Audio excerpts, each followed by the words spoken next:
I'll be talking about the engineering of the Chesapeake Bay Bridge Tunnel.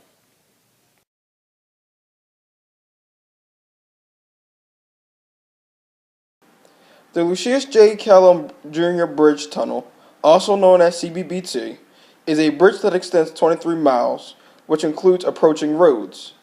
This connects Virginia Beach, Norfolk, and Virginia's eastern shore.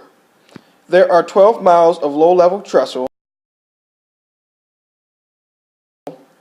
two 1-mile-long tunnels, two bridges, 2 miles of causeway, and 4 man-made islands.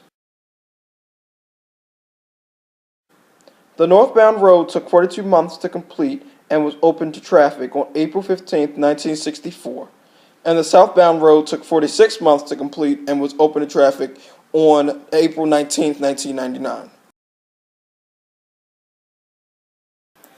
Before this bridge was built, people had to drive hundreds of miles from Virginia's eastern shore to the Norfolk, Virginia beach area.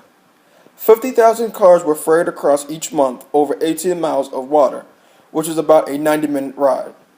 Thousands of people began to work on creating this bridge in 1960, which would then cost $200 million to finish, and that's just the northbound road.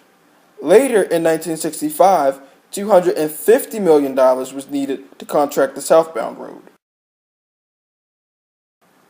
The engineering of the CBBT is complex. It took 40 years in order to create it. The Washington Post named the CBBT as one of the 7 engineering wonders of the modern world. The details of the bridge tunnel had to be perfect in order for it to work. In the beginning stages of this bridge, there weren't any Jersey walls, but when they saw 10 cars go over the side of the bridge, they had to put up safety precautions.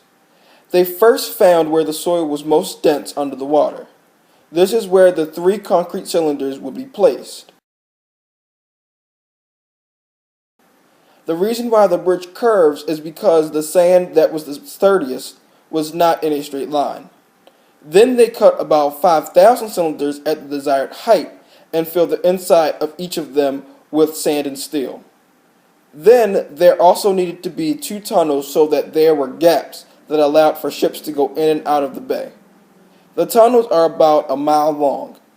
In order for these tunnels to be created, a ditch needed to be dug in the sand and then lined with rocks. Then the tunnel pieces were lowered into the ditch and connected with concrete. But you wonder, how did they do this if water could go through them? Well, they had to plug them so that water could go through them and then unplug them so that they could get the cars through. And that concludes the engineering of the CBBT.